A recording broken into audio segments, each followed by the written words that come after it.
Меркурий – это первая планета от Солнца и одновременно самая маленькая из всех планет нашей Солнечной системы. Вопрос о ней всегда вызывал восхищение и загадочность. Кажется, что эта безжизненная, каменистая и суровая планета хранит множество тайн прошлого и настоящего. На первый взгляд она выглядит безжизненной, словно мертвый гвоздь, застрявший в орбитальной цепочке. Однако в ее поверхности и внутренней структуре скрыты заметные признаки динамических процессов, происходивших миллиарды лет назад и продолжающихся даже сегодня. Многие считают Меркурий скучной планетой, потому что она не имеет ярко выраженной атмосферы, облаков либо выделяющихся признаков жизни. Тем не менее, эта планета полна удивительных деталей, от уникальных ударных кратеров до скрытых водных запасов на полюсах, и даже слабого магнитного поля, способного отражать поток солнечных частиц. Все эти свойства делают Меркурий крайне интересным объектом для изучения и анализа, что помогает ученым лучше понять формирование планет в нашей системе и за ее пределами. Меркурий – это небольшая скалистая планета с радиусом около 2,44 тысяч километров, что примерно составляет 38% от радиуса Земли. Для сравнения, Земля имеет радиус около 6,37 тысяч километров, а Меркурий – менее половины. На расстоянии около 36 миллионов миль, примерно 58 миллионов километров. От Солнца эта планета находится на очень горячей орбите.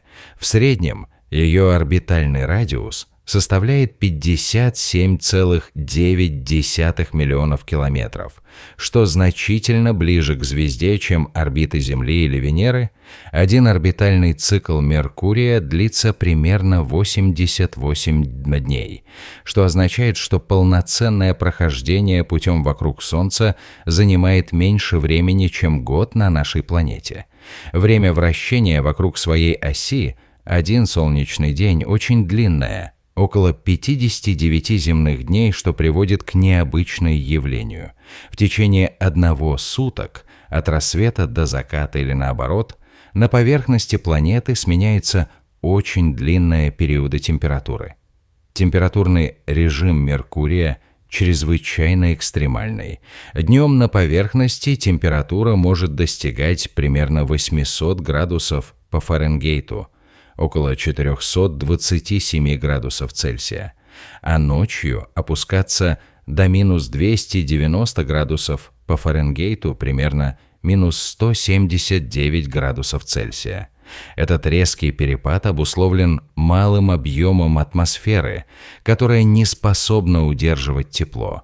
Поэтому, несмотря на свою близость к Солнцу, Меркурий не обладает привычным жарким климатом, характерным для планет с плотной атмосферой.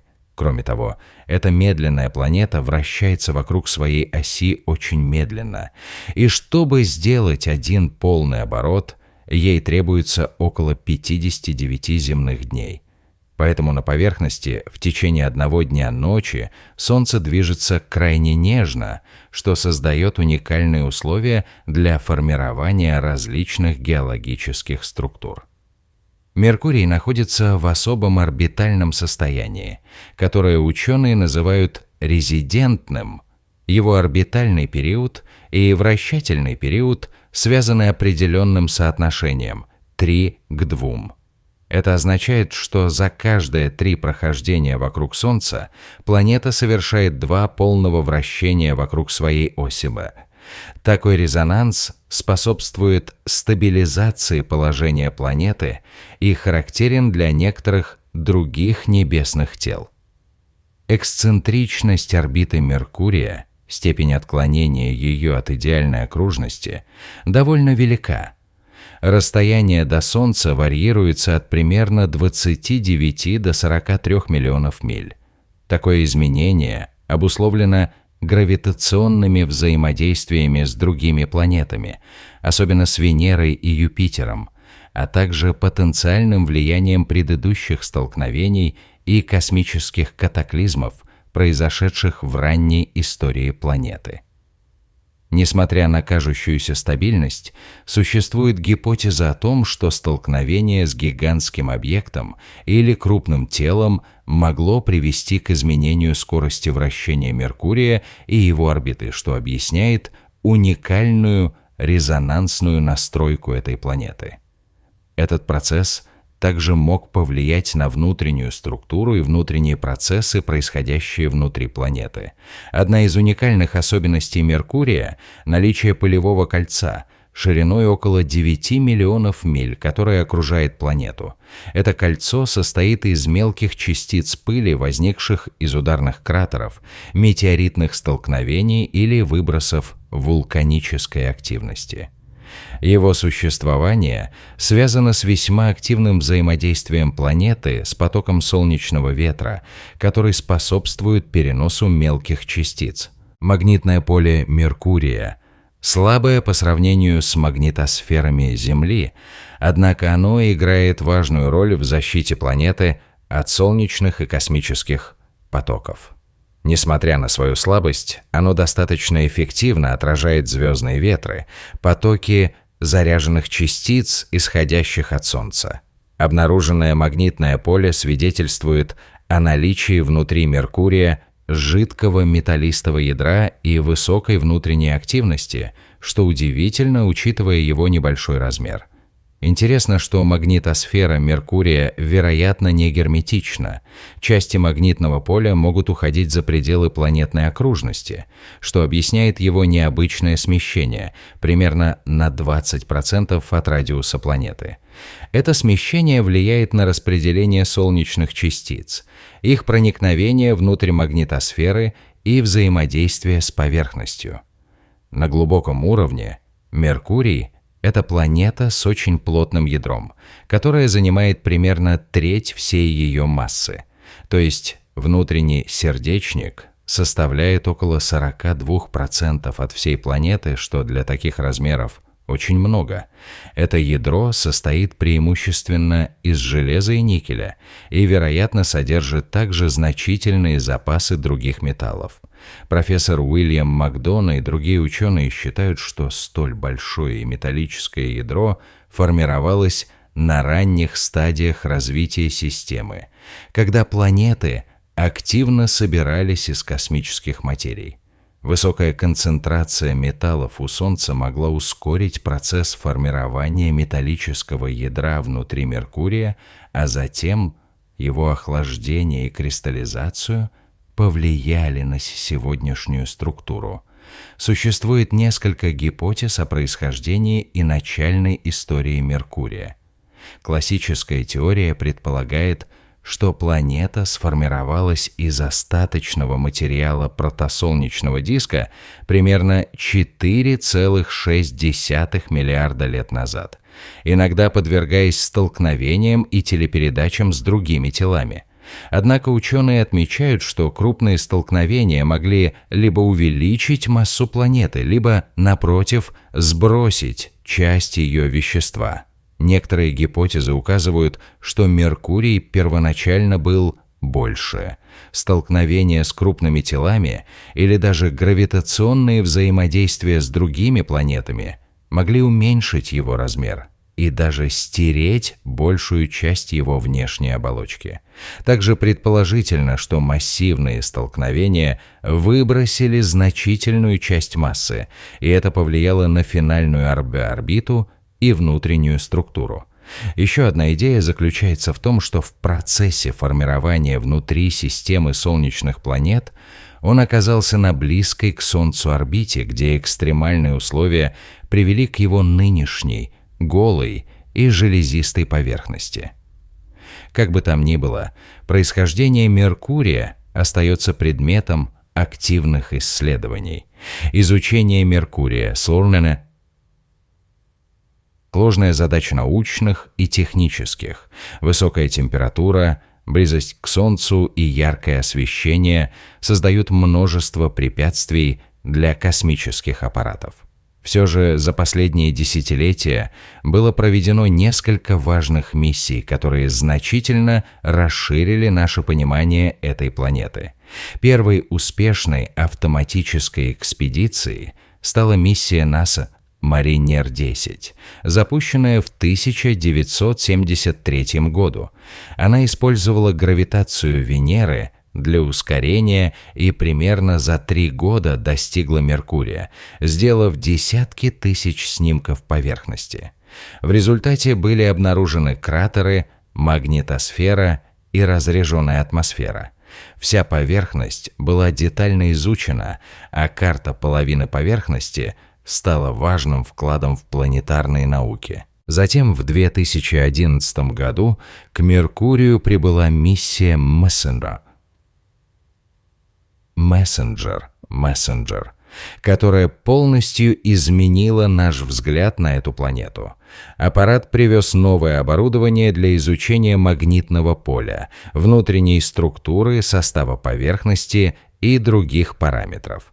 Мессенджер обнаружил наличие водяных ледяных запасов на полюсах, что стало сенсацией. Водные ресурсы, спрятанные в тени кратеров, оказались крайне важной находкой.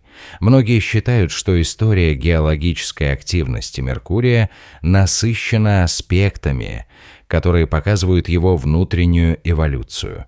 Благодаря изучению кратеров и других структур можно сделать вывод о том, что планета остывала и сжималась. Высокая плотность тяжелых элементов, таких как железо, и их падение к центру планеты с прохождением времени приводит к сжатию и формированию трещин и гребней на поверхности. Внутри планеты происходил сложнейший магматический процесс, вызывающий образование магматических океанов, заполнявших кратеры и породы. Масштабные исследования показали наличие воды в хитром виде, в ледяных слоях на полюсах. Эти области не нагреваются прямо солнечными лучами, и лед сохраняется миллионы лет. Под ледяными покровами, возможно, спрятаны жидкие воды, что открывает новые возможности для изучения потенциальных условий для жизни или будущих миссий с целью добычи ресурсов.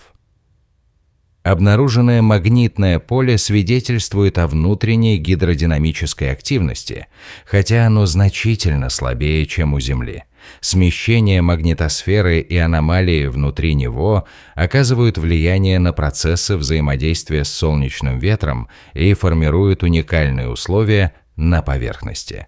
Это важно для понимания внутренней структуры и процессов в планетах с малыми размерами. К настоящему времени исследования Меркурия внесли крупный вклад в геофизику, планетарные науки и понимание эволюции планетных систем. В своих последующих миссиях ученые надеются раскрыть еще больше тайн, спрятанных внутри этой каменистой, безжизненной, но невероятно богатой истории планеты. Меркурий — это не просто ближайшая к Солнцу планета, а сложное и опасное небесное тело, хранящее множество тайн о формировании эволюции планетарных систем. Несмотря на свою небольшую величину и кажущуюся безжизненность, эта планета обладает уникальными характеристиками, которые делают ее объектом непрерывного научного интереса. Его необычное внутреннее строение, магнитосфера и наличие скрытых запасов воды – все это свидетельствует о сложных процессах, происходивших и продолжающих происходить внутри Меркурия. Текущие и будущие исследования позволяют ученым получать ценную информацию о ранней истории Солнечной системы, о динамике геологических процессов, а также о роли металлистых ядер в формировании планет. Благодаря миссиям Mariner-10 и Messenger мы узнали о характеристиках поверхности, структуре ядра, наличии льда на полюсах и взаимодействии с солнечным ветром. Эти данные помогают расширить наши знания о планетах с малым размером и слабой атмосферой, а также о потенциальных ресурсах для будущих миссий и возможной колонизации. Изучение Меркурия – это важный шанс понять, как формируются и развиваются малые планеты и как их особенности влияют на их внутреннюю структуру, климатические условия и возможности для существования жизни. Эта планета, хотя и кажется мертвой снаружи, внутри продолжает свой сложный энергетический и гравитационный цикл, что делает ее невероятно интересной для научных исследований. В будущем с развитием технологий и новых космических программ мы, вероятно, узнаем еще больше удивительных фактов, укрепляя наши знания о первых этапах формирования нашей системы и о роли Меркурия в ее истории.